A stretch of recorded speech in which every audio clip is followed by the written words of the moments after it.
In 2019, in that winter, I had flu and glandular fever within a couple of months of each other, which was really rough.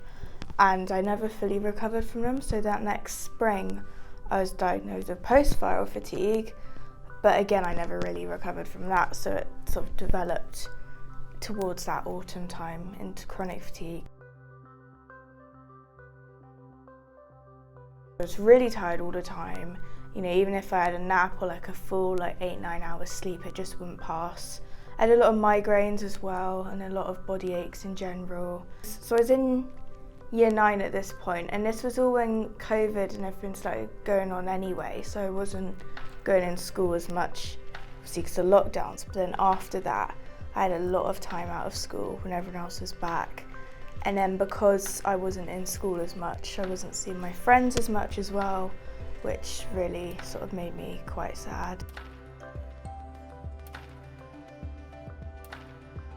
So I originally saw my GP when I had the flu and glandular fever, who referred me to a paediatrician at Poole Hospital.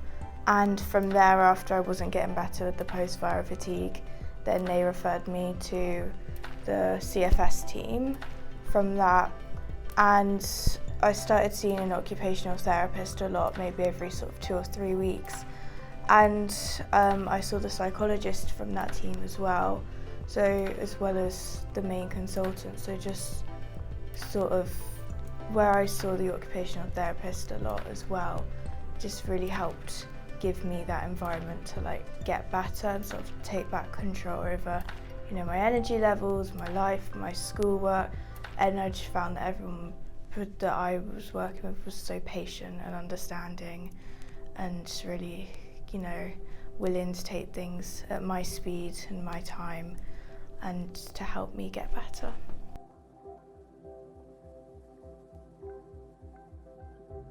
I started going to an alternative learning provision centre instead of being in mainstream school, and you know, I cut back a lot of my GCSE subjects, had to cut back a lot of my timetable as well, like sort of only going in maybe an hour or 2 each day. And I found that bit really difficult. The first thing that the team got me to do was cut out my naps I was having each day, which I found so difficult. I didn't know how I'd be able to manage without them. But once I sort of gotten over that, that was a big first step. I also worked together with my occupational therapist to identify what activities were more high intensity or low intensity for me, and making sure that I blocked those out with even, if not larger, times of rest. So I wasn't, you know, lying around doing nothing, because then I just think I must have felt worse from doing that.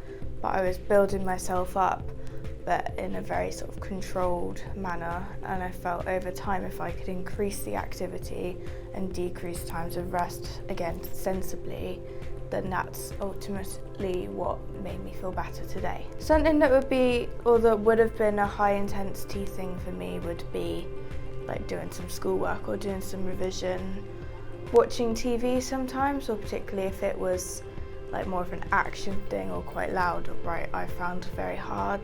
Whereas a lower intensity activity would be maybe reading some magazines or listening to music. So I still found it a bit difficult at the time, but it wasn't as sort of bombarding. And it was sort of a mix, because what we would do originally was block out, so you do half an hour of activity and then half an hour of rest, and half an hour of maybe a lower intensity activity, and half an hour, and sort of keep working like that.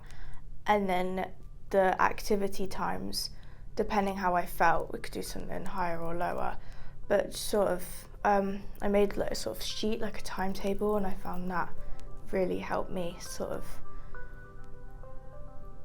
like properly block it all out, so I knew that I wasn't going to overdo it and go backwards. And it was really hard to stop having the naps all the time, because I had grown so reliant on them. And it wasn't like, you know, I wasn't sleeping in the night, so I'd sleep in the day. Like I'd get at least a full 9 hours sleep overnight, but then sleep for 2 or 3 hours in the day, which I mean, like I said as well, being in year 10, 11, I would have wanted as much time in a day as possible to do some work, not, keep falling asleep. There was a point quite early on in my recovery where I remember the occupational therapist saying to me that I wouldn't be able to lie on my bed during the day, which I found really hard. And I'd have to be in my armchair on the sofa or something instead, because all I wanted to do was just lie on my bed. Even if I couldn't sleep, I just wanted to be on my bed. And it was really, really hard to adjust. But I think because I physically couldn't, lie down and fall asleep, that sort of in a way helped stop me from doing so. Because it was in the time of COVID especially, when I said I was talking to occupational therapists sort of every couple of weeks or so, then we would, call on Zoom or something similar. I think maybe Teams or something at one point. But when I would have sessions with the consultant, maybe every 6 months or so, then I would go to the hospital to see her in person, so she could do all the obs on me and everything as well, which obviously you can't do online. And I was really struggling with my anxiety at that time as well, because whilst having everything going on with COVID, like I said, being told you're gonna get ill, stay indoors, you don't want to get sick, blah blah blah, and knowing that I had been ill because of viruses I caught, that really worried me, and I was really reluctant to sort of go out or do anything, pandemic or not. So it did help having that I could access the help and services I need, but in a more sort of accessible manner.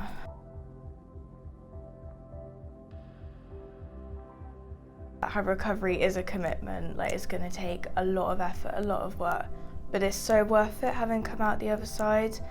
And I'm really lucky that I had the best team to help and support me. And now, like I said, having come out the other side, I've learned so much about myself. I've managed to sort of hone and work on many skills, which going forward, I really want to go into career in healthcare, specifically nursing, so I can use all that sort of empathy as opposed to sympathy to be better nurse and treat my patients. And also, I know really well how to manage my energy levels now, even though I don't specifically have to. So like I said, I was doing my GCSEs then, I'm about to do my A-levels now, and even though I don't, actively have chronic fatigue anymore, I know these sorts of things I've picked up. I'm not gonna, boom and bust or anything, which is a phrase that's thrown around a lot with chronic fatigue and ME services, but sort of make sure I pace myself in that I'm not going to run any risk of, making myself really tired or overwhelmed or anything again. The main thing I would say is probably you're gonna go through a lot, you might lose and gain a lot, but it's the skills and things that you come out the other side. In revising for my A-levels, whereas at this point 2 years ago I didn't know I was gonna sit any GCSEs, and I've been out and about again, I've been doing more sport, I've started running even recently.